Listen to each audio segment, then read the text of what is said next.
because we have a limitation of 5 people Okay. on the backstage. So, okay. Welcome live.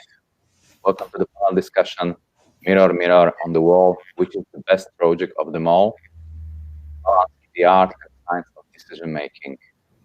This panel will be moderated by Eric Rombo. Eric has more than 25 years of experience in healthcare industry and medical devices in drug companies, but also in the consulting space. In his industry life, he has been serving in various organizations such as Baxter, Merck KGaA, and Solvay Pharma. He has been leading commercial development efforts for numerous products and in various therapeutic areas, including urology, oncology, dialysis, diabetes, and lipid disorders. He was instrumental in the success of numerous corporate strategic projects such as major acquisitions, as well as design and implementation of new organization and processes. Over to you, Eric. Thank you, Peter. Good afternoon, everyone, or even potentially good morning. I don't know if you've got any folks from the US. Where is Kyle? So thank you very much for giving me the chance to moderate this panel today. I think we have a great panel with people with very complementary experiences.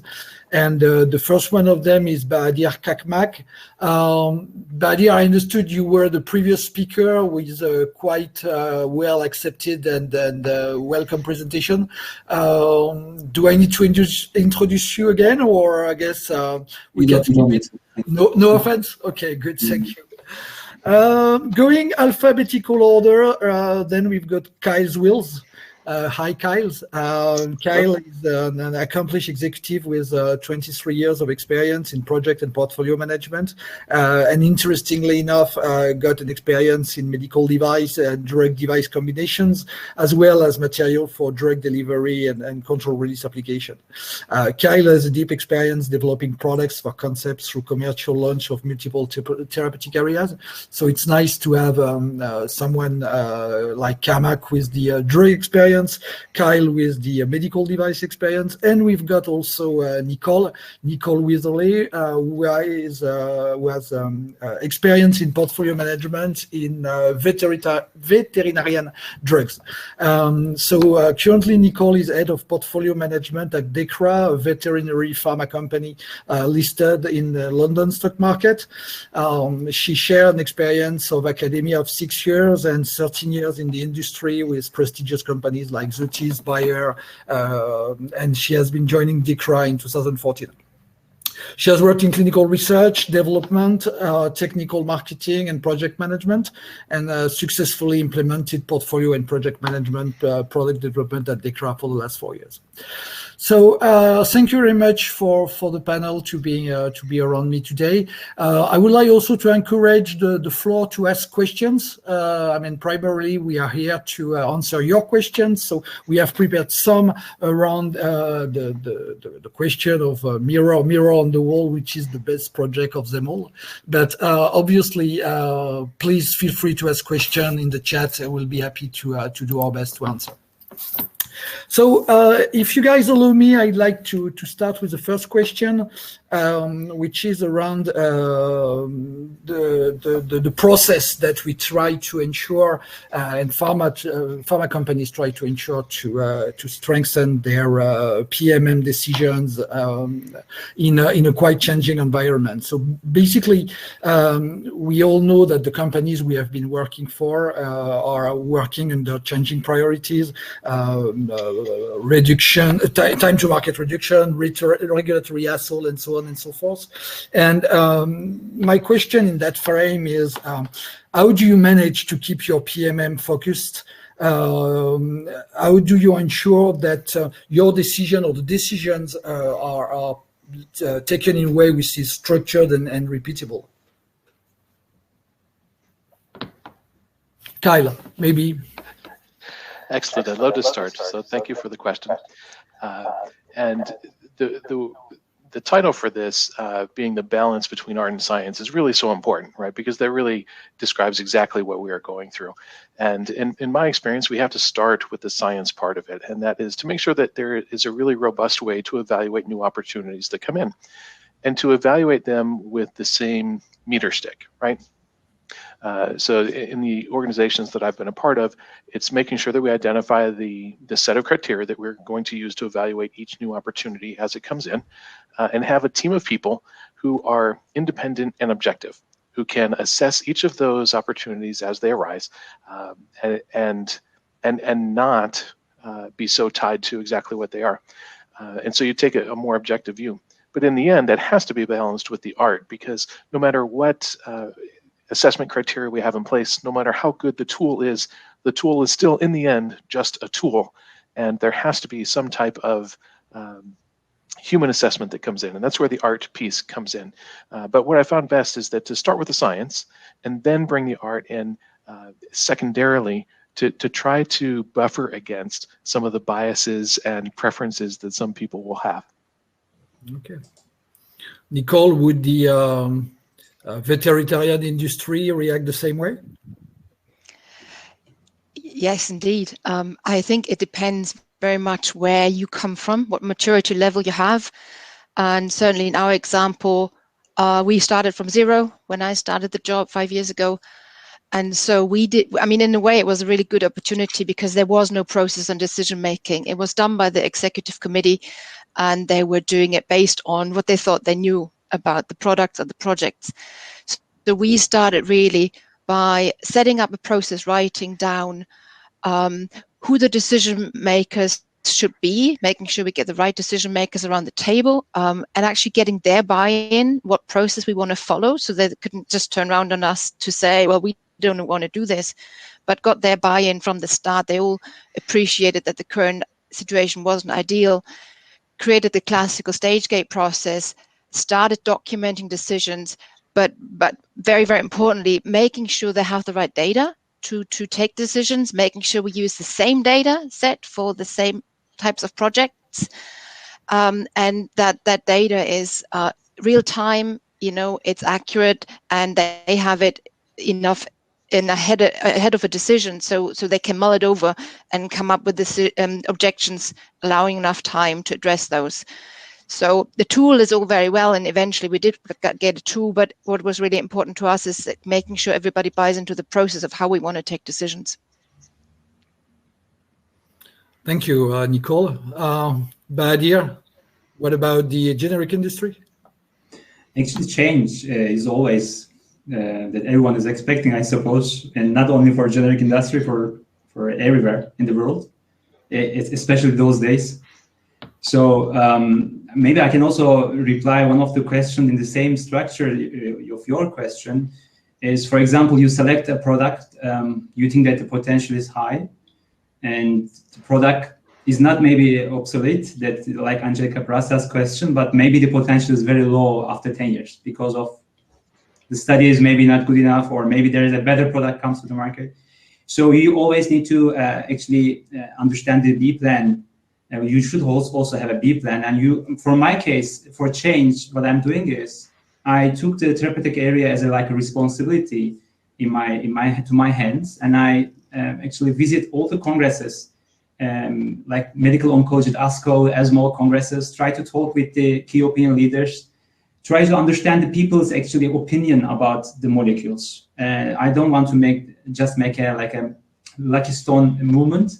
Just try to understand and take the risks a lower stage actually. So for me, the change can be also coming from the company, by the way. They can say that let's go to one-to-one copies only, or they can say let's do the differentiated products, or this very fantasy world, what you say, value-added medicine, for example.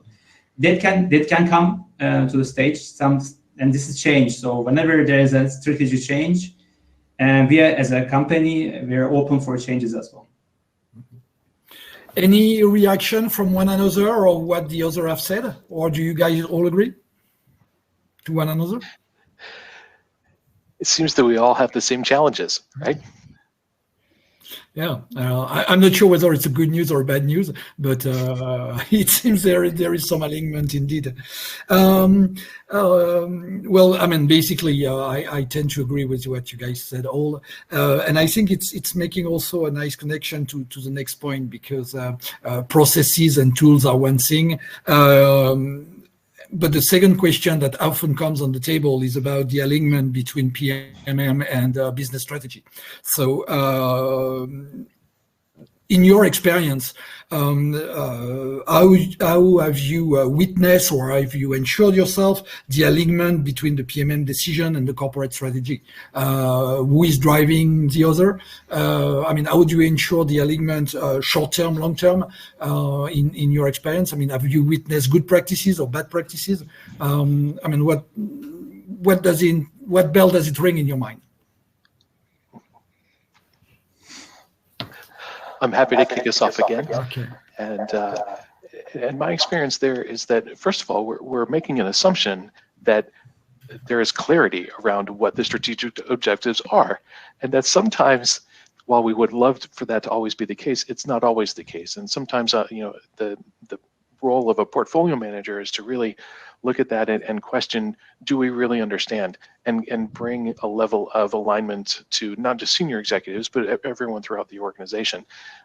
But let's, for the moment, say that that the strategic objectives are well understood.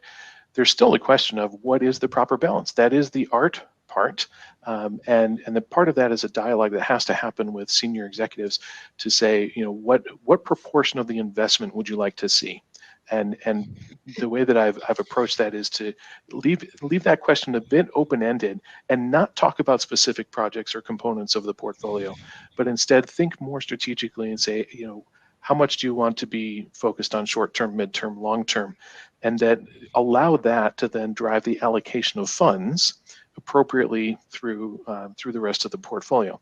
Now, that's always thwarted sometimes by overzealous executives who seem to think that any particular project, whether it's a short-term, mid-term, or long-term, has more value than whatever our tool has indicated that it might, right? Of course, invariably that executive has some insight that only he or she has, right? But of course, it's rock solid. And that's really part of what we have to buffer against, to take it in appropriately, because, well, there may be some merit to what that person has to say, but finding the right balance of merit while also keeping alignment with the tools and processes that we have in place, and that balance with short, mid, and long-term investment. Okay. So let's. Do you want to? No, sorry. Shall we give them some orders? Yeah. Yeah. Let's keep the order then. I so agree with you, Kyle. I mean, strategy is there's one thing what's on paper, and then there's another thing what people actually do, and certainly what is a commercial strategy clearly isn't always aligned with what is a long-term R&D strategy, and that's a real struggle. If you've got maybe generics business is slightly different because you have shorter timelines, but innovation that's really tough. And then you have the challenge of the bumpy pipeline that you don't quite know what's going to fail out, and not always the luxury of having unlimited funds that you can just have, I don't know, like 3 molecules for one indication. And certainly in animal health, we don't have that luxury. And so it is a challenge for me. What we are trying to do is making sure people are aware as to what's in the pipeline, that they're aware what comes along, what is in the long-term pipeline, that they are aware of the risk, trying to visualize it, and just making sure every time they take a decision, okay, but that's the consequence. If you kill this, if you focus on the short-term gain, then you will have a gap later on. And sometimes they know that gap will be filled by acquisition. Sometimes it won't be filled. I do think you've got to be really flexible, because the market also changes fairly quickly. And to just stick to a strategy for 10 years and not budge when clearly the environment has changed won't work either. So I think flexibility and making sure people are aware of what is there, and that they're really aware of the risk at all time, that's for me as good as it gets, to be honest. Just if you allow me a quick word, Bahadir, before I give you the word. Your comments are quite interesting because we had a previous panel earlier on this afternoon, and we came up pretty much with the same discussion around the need for agility.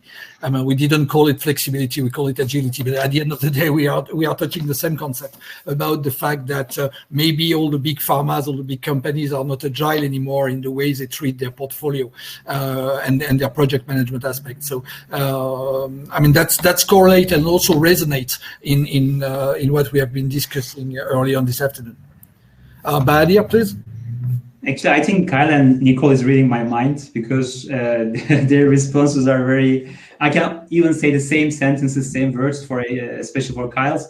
So it's very clear that there should be a good alignment between the strategy and what the portfolio planned.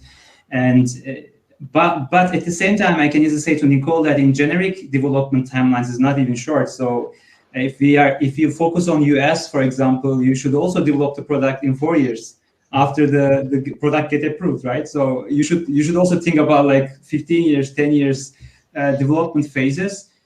So you should be very flexible. So the funds, like Kyle said, it's absolutely true. I mean, if the funds are not right now in the place that it should be, so you should be flexible and you should change your projects. So that's it's part of the game. Yeah, and I agree that if you want to do generics right, then you have to start them early. I guess we probably are always a little bit late, which is why then a good time. Yeah.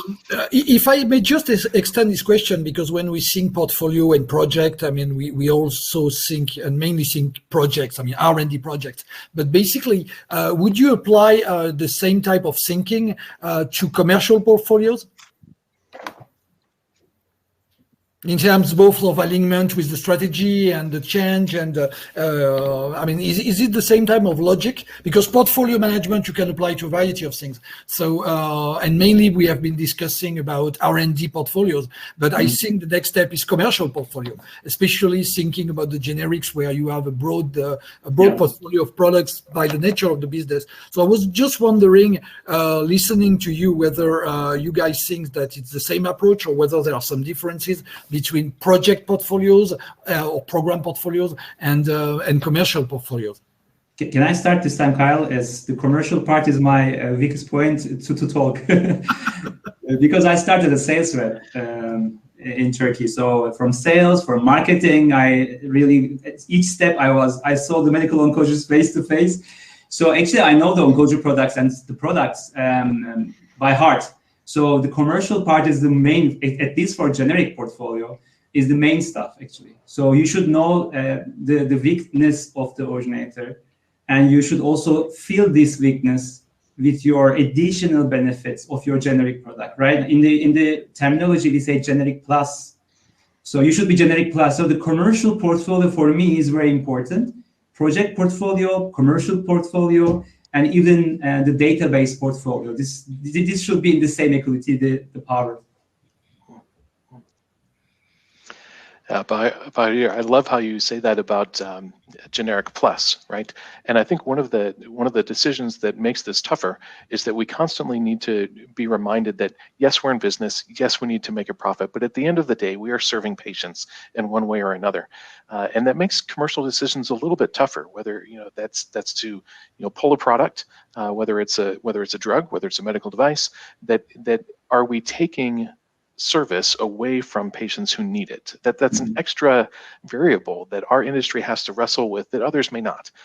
So it certainly has to play into there. And if there's already other solutions in the space that can meet the need, that is certainly an external factor that certainly has to be weighed in before that decision can be made. Yeah, I would say that they do, from my perspective, the commercial teams have somewhat different challenges. I mean, certainly in the veterinary industry, we don't have what you call payers, the vets and the owners, they will have to pay themselves. So there is a slightly different dynamic, but we're seeing more and more is corporate practices taking over and having more of a negotiating power when it comes to products. And that also determines how the portfolios, the commercial portfolios look, where maybe there are several options in the markets. And if there's only one, then obviously you have more power with your drug. But if there's a lot of them, then you are, you're subject to a lot of influences. Whereas in an R&D space, I think you are kind of in a bubble in that respect. Yes, you do react to what's happening in the market, but obviously with a longer term perspective. Okay. Thank you. I mean, we've got still 10 minutes to go, so I just would like to encourage the floor to ask questions if you've got any for our panelists. I guess the last question on my side for today would be about the dilemma of good product, bad product, good project, bad project. How do you rate, through experience, your accuracy in killing bad projects? And have you ever killed what you thought could bottom line be a good project? Or did anybody ever come back to you and say, well, you took the decision or you pushed the decision of killing something that could have been a good project? So how do you foresee, how do you envision this balance, good project, good decision, bad decision, in your experience? I mean, is there any interesting story you want to tell about mistakes you may have taken one way or the other and lesson learned from that? I'd love to start us off again. Forgive me, folks, for jumping in. We could have an entirely separate panel on what is a good project? What is a bad project, right? Because what I may think is good, my colleague may think is bad, right? And we may have two different perspectives on the exact same decision. But I'll relate a little story that's maybe particular to our industry or the companies that I've worked with, where fairly early on, we have to make a decision whether to partner with another company that may own the design for a particular medical device. Making that decision early on is difficult with incomplete information. And I would say that more often than not, it's been a bad decision to enter into a commitment earlier than we've said, and then we're burdened with that commitment, and it's just too difficult to unwind and get out of. So we end up being saddled with products that either are not going to be successful at all, or certainly not to the original ambition that both parties expected. And so how do you buffer against that? And so we've tried to find some ways to really evaluate those. It's not just the product, it's the relationship that comes along with it, and evaluating both of those for commercial viability. But I'd say, unfortunately, I have more stories of bad projects than I have of good ones.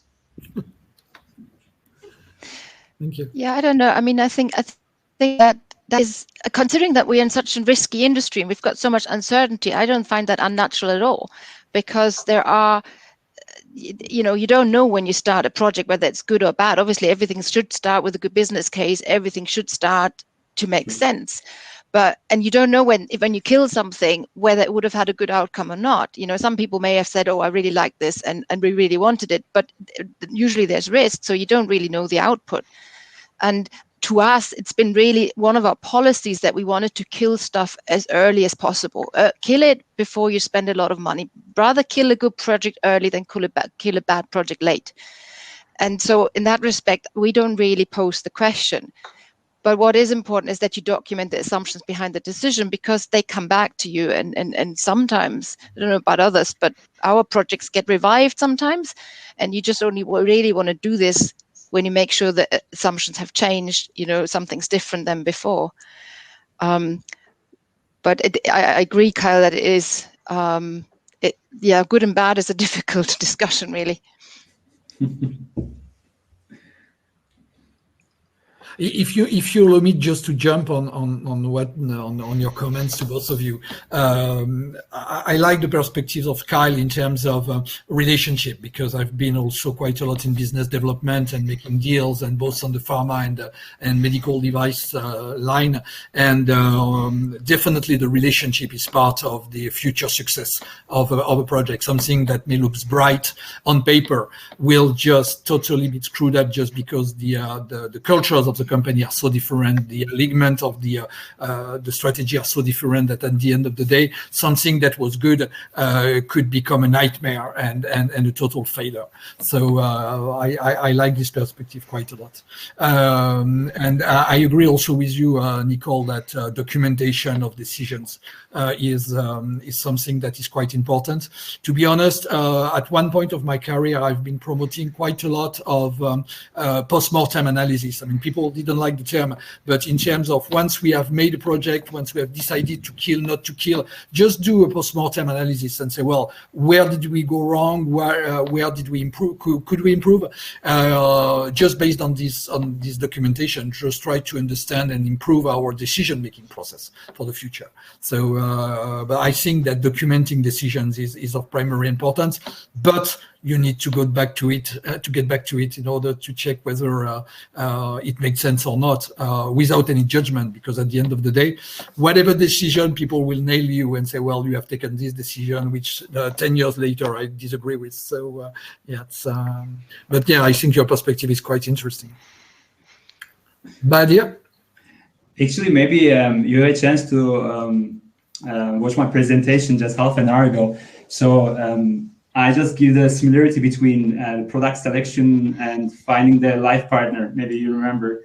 So actually, personally, I have you say bad product, I can say bad selection in my private life as well. So you can divorce. I mean, this could be. I mean, you can always make bad decisions, and you can also record, Nicole. I mean, you can see whatever you know what was before you decided and what was today's situation.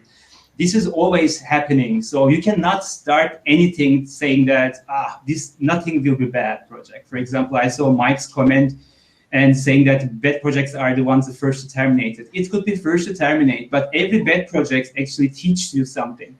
So for my example, if you divorce, you know in your second maybe chance, you know what you are looking for better than the first one. So when you are selecting your first product and the product is not good enough, and you know that the product will be terminated, the project will be terminated, you know what not to do in the next one. So this is very important for me. So same like Kyle say, what is bad project, what is good project? For me, both of them are learnings for the next. Yeah.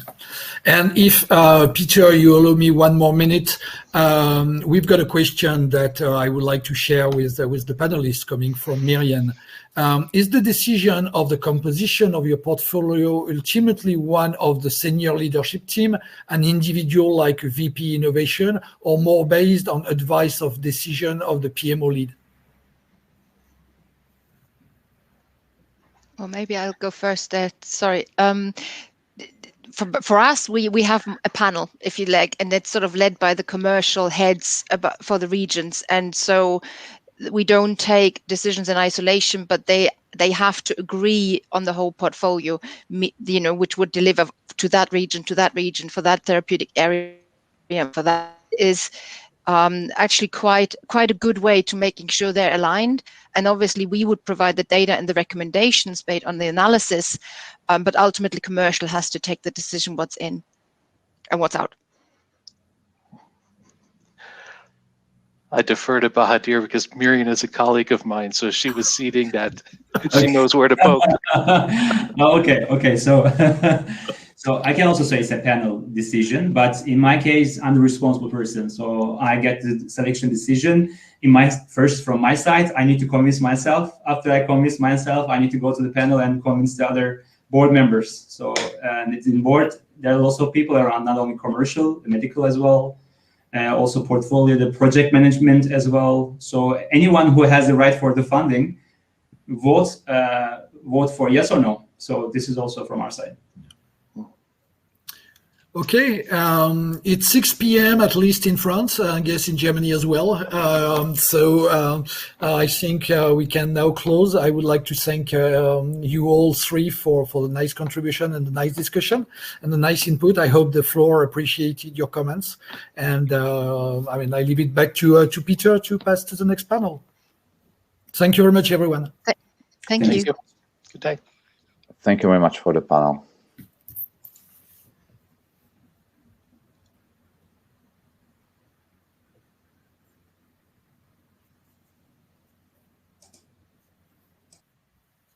Wow.